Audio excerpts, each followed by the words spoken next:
Shaw's parking lot to decide who's the John that emerges out of it. That'd be the worst, though. If you get one of them generic names, like, I don't want to scrap for this. Take it, please. Ain't nobody scrapping for Keith. For Keith. It's going to be the worst first name out there. Shots at all of the Keiths. I mean it. Wow. Keith. Keith. Oh, no, it's Kiefer. Never mind. I don't know any people named Keith. Good. All right, enough shots at random folks for having names. Let's get into the match. We have Pac-Man versus Bloodynite, Ganondorf right here. So this sounds like an awful matchup for Ganon. Pac-Man can definitely play the defensive game the whole way through, has the projectiles to maintain it. And then that pivot grab, that I think is going to be a big factor here. The buff to grab to like linger a little bit more means that Ganon can't really like, he doesn't have a ton of disjoint, so he can't like Wizard's Foot. Wizard's Foot can get pivot. Yeah, definitely going to be a bit of a tough one here with all the projectile games that Pac-Man can play against Ganon. But you can never count Ganon out because, I mean, he has to hit you, what, 3 times? Mm-hmm. He'll be fine. Oh, okay. Getting that stun, but not quite being able to capitalize off of it. Oh, that's actually going to be a big thing, actually. Using the Hydrant to increase the length of these smash attacks. Yeah, be careful there. Got to go ahead and roll through that at precisely the right time. Bloodynite commit to it. Yeah, that'll be it. You can't get up attack those. You cannot get up attack that, no. I don't know if you time it properly, will he pick it up, but...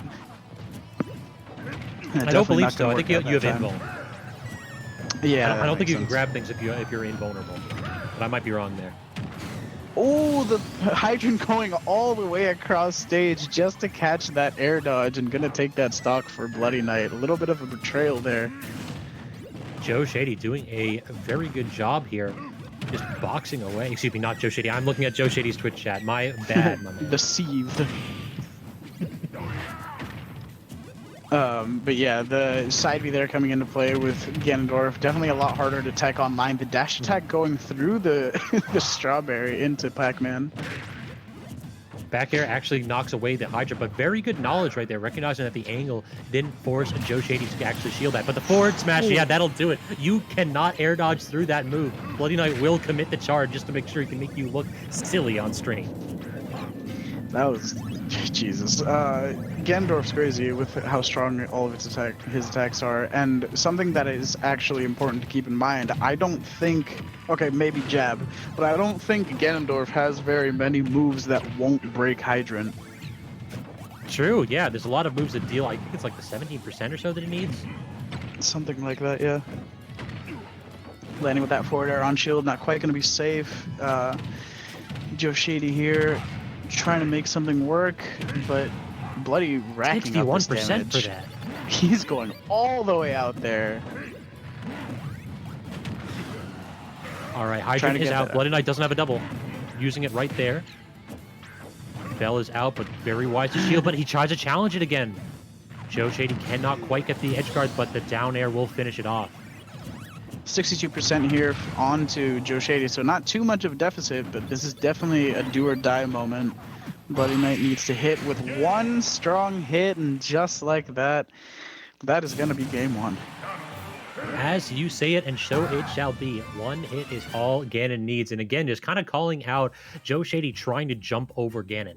Like, these smash attacks are pretty powerful anti-airs. You have to be really measured when you're trying to get above Ganon, either expending your double jump or using other movement options like Hydrant to go ahead and shift your hurt box above. Yeah, absolutely. I was just... Sorry, I got hung up there a little bit on something the chat said. But, it was great stuff seeing there from Bloodynite, and I will be interested to see how Joe Shady makes his adaptation here. I think he was doing really good game one, like, or excuse me, stock one. Right. I just think that the only thing missing maybe was a little bit more defensive play, which is where Pac-Man thrives and where Ganon struggles to get in. Yeah, it definitely felt like once Bloody got in, Joe Shady's defensive options were a little bit like mediocre. I didn't see a lot of things like I didn't see up B out of shield really all that much at all. And trampoline's a one-frame move, so and Ganon not particularly the quickest of characters, so you can typically just go ahead and like up B away specifically if you've got Hydrant behind you. Like, Joe Shady wasn't really committing to the camp game. He's trying to box with Ganon, and that's a no-no. Like, look at that. He tried. He did. Oh, okay. For a second, I thought that Ganon was in free fall for some reason. I didn't notice it was an air dodge. I was very confused with that trampoline, but that was good stuff there. Yeah, Using the trampoline to get out of a sticky situation. the red trampoline will send you into free fall, but not the yellow one. Thankfully for Bloody. Yeah. Forward air to there approaching. Oh no, down air. That doesn't auto cancel anymore, unfortunately, I guess. But look at this. Yeah, anytime Joshi tries to go in, he tends to get punished for it. Like, he tossed that key, and then he tried to jump in with an aerial. There was absolutely no reason for that, though. He's got the percent lead, and Bloodynite, like, if you're jumping in on a Ganondorf, he can just preemptively do something to punish you for it. Oh, no, you didn't tech. The character knowledge there from Bloodynite, missing the tech and immediately throwing that bell to get the stun into the forward smash. Very well done. Yeah, no text, and that punish was appropriate. That strawberry, that might actually do it. Going ahead and getting a hydrant to follow up. Really well done there, actually. A follow-up of like 3 different projectiles just to cover all of his options. That was very well done there. Immaculate edge guard. That's the problem with Pac-Man, is that usually one projectile will not get it done. You have to go ahead and toss out multiple. But if you put Ganon in a spot where he has to just dodge, then if he needs to use that momentum, you're kind of in trouble. Look at that, like Wizard's Foot on the trampoline immediately ending it. That's interesting. The immediate cancel into the air dodge, that was interesting, yeah. Something I saw earlier that I actually would like to see Bloody do again is he dash attacked the fire hydrant and then kept running so that the fire hydrant covered any of his approach options. Be interesting to see if he can continue to do that, because that seems like a good mix-up tool. Oh, the dash attack getting punished with that forward smash though. And that was covering the standard get-up. Again, what an angle right there with it falling up air, it looked like. And then he gets it again with the forward tilt. Ganon's already used his air dodge. He didn't recognize it, though. He didn't really go aggressive there. I really disagree with that option. Anytime Ganon doesn't use his double jump, you just go off stage, and even if he up Bs you, then you can just do it again. Like, Ganon has no tools once he's air dodge. You have to go out there. You have to make him sweat. Joe Shady here, opting for a much more patient game, trying to do this ledge trapping, but still not able to close out the stock. Finally, with that down B, catching the high recovery from Bloodynite. Yeah, 200%, but still only 26% on Joe Shady's Pac-Man. So it may show that he's maybe extended Ganon's stock a little bit past the point of what you normally see, but he also didn't get hit for it. So you can't really be too angry with it. But one thing that he has to be really careful about is he has not teched that side B yet. And Bloodynite, you know he's paying attention to that. It's hard to tech online, man. The timing's just different. You've trained your whole life to tech it at one specific timing. True, but you gotta go ahead and adapt to this Wi-Fi meta that we now are forced to dwell in. That Miss Rona has left us in. Mm-hmm. Head trap situation again. How does Ganon get back? Well, missed B reversal will allow him to see center stage and almost get the kill with that forward aerial. I'd like to see 1, a 2, a 3. Okay, okay, bloody. Okay. That's the bloody special. It's like forward tilting is like, I do not respect you. And he's dead. He's dead for it. Oh, never mind. Because he got sent into the stage. Don't touch me. Nice. Get off of me. Get off of me. I don't want none of your Galaga grab nonsense. What? Down tilt? Clanking with the Wizard's Foot, actually. Interesting. That is disjointed enough to beat Ganon's Wizard Foot. Ganon's Wizard Foot loses to a lot of, like, non-disjointed moves. Yeah. It's kind of sad to see, honestly, sometimes. But at the same time, it is what it is. Down air on shield. Bloody just looking for something right now. He needs it, too, at 151%. Like, yeah, he can kill at 30, and he's got the bell, so... Oh, but he loses it, though. That dash attack barely missing the regrab. Ooh, that was still active. Wow, okay. That almost killing him, and honestly, one strong hit will do it for Joe Shady. Finally getting that tech on the side B. He adapted to the online meta. Dash attack not quite going to kill. 185, but that fruit will do it.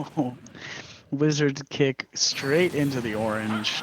Not going to be able to live that anymore. Going straight to the blast zone. And that is game 2 for Joe Shady. Very well done.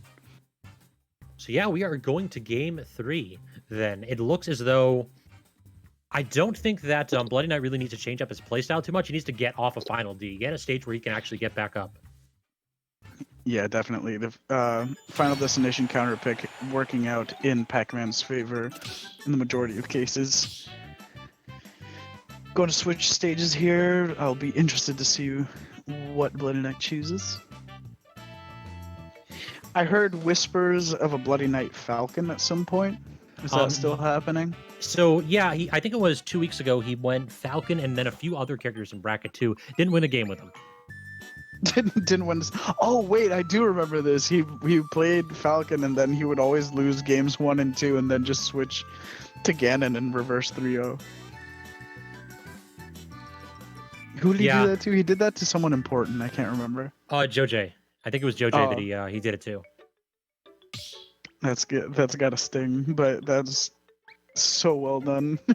I guess he just wanted to experiment with some of the other characters, and then when it was time to cut the nonsense, he said, "Okay, time for me to be Ganon again." So it looks like there's going to be a stage change and perhaps a character change from Joe Shady. As Joe Shady backs out, Bloody gets the opportunity to go ahead and change the stage first, but no, Joe Shady's sticking with that Pac-Man. Must have just backed off to get the color counter pick for Game 3. Nope, still the white bands. It seems that no change was made. Maybe it was just like, give me a second. Going to Battlefield here. Definitely a much better stage for Ganon. However, oh wow, that was just so fast. I wasn't expecting such a aggressive combo coming out from Pac-Man to start us off. So Bloody's already adapted to something that Joe Shady's been doing quite a bit. Joe Shady likes to put down the hydrant, tap it once, and then like go reverse and pivot grab. And you just saw right there, Bloody like backed off and forward tilted it. Like that's been Joe Shady's bread and butter. But right there, what an early kill. Bloody Knight's been limited to 200, but not anymore. That's match stack finishing that stock mad early. And this is a heck of a deficit that Bloody needs to come back from. Joe Shady almost like playing with some fire now, a lot faster than we've been seeing in the other games. A little more aggressive. It's interesting to see. Maybe trying to switch up his playstyle a little bit to catch Bloody Knight off guard. It feels like he's playing behind the hydrant a lot more. Like he's setting up the hydrant and then he's engaging Bloody Knight from only an advantageous spot. He's not really projectile camping, but he's choosing his points to box a lot better right now. I'm digging this change. Perhaps a bit of an adaptation from Game 1. Yeah, I agree. The F tilt trying to get at something with the hydrant going, but Bloody Knight really just not finding an answer at the moment. Another F smash going to be straight into Ganon's face. And the down air edge guard. Great tech. The flame choke into the trampoline.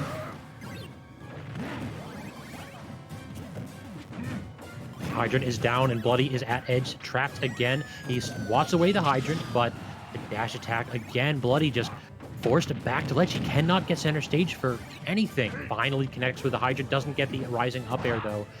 Goes for the smash attack, but that will not break shield or connect. Joe Shady's defensive options are on point. And then the apple. Oh man, this is really not going in Bloody Knight's favor. Really thought the stage was going to play a bigger part. Great tech, 2 techs in a row. Wow, I'm really liking what I'm seeing from Joe Shady. I'm impressed with the adaptation, just everything he's been able to do. But finally, that dash attack going to be sealing that stock out for Bloody Knight. Hydrant is down again. He's playing around it smart, but the dash attack actually getting beaten out by Pac-Man. The disjoint on Pac-Man's dash attack. I knew that down there was coming. Yeah. I mean, you know Bloody as well as I do. The man is wild, and every now and then he sees you off stage. He's like, yo, why don't I just go for it? Someone get this man a Nike sponsorship. Especially, just do it. Especially now, more than ever, with the deficit he's at, he needs to go for those kind of risky plays that might seal out stocks at 30%. Bloody trying to play a little slower here, going up around the platforms as opposed to direct approaches. He's really just trying to get down, but Joe Shady's positioning is just really good. There we go. Now he's at center stage. Joe Shady backed off, but again, the dash attack. It feels like anytime Bloody wants to go forward, Joe Shady has the dash attack ready. That's been a big part of his game plan in this game. Yeah, definitely. That key going to break the hydrant, do a lot of damage to Ganon. See what he can do. Ooh, okay, that up smash almost caught the roll, but a little too late.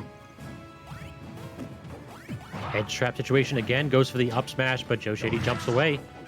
Forward smash on the Hydrant, but that's just going to warrant a grab. Back throw won't do it right yet, but this is going to be an awkward spot. Hydrant gets knocked away at a good angle, and that catches Bloodynite's get up again. The trampoline set up into the Hydrant. Joe Shady has every option on lock when you're at edge. That was incredible, and that falling up air to break the hydrant always makes it bounce like slowly, so it's all the more threatening. You don't know what to do. You roll, normal get up, and Bloody Knight sadly choosing the incorrect option and will lose the set because of it.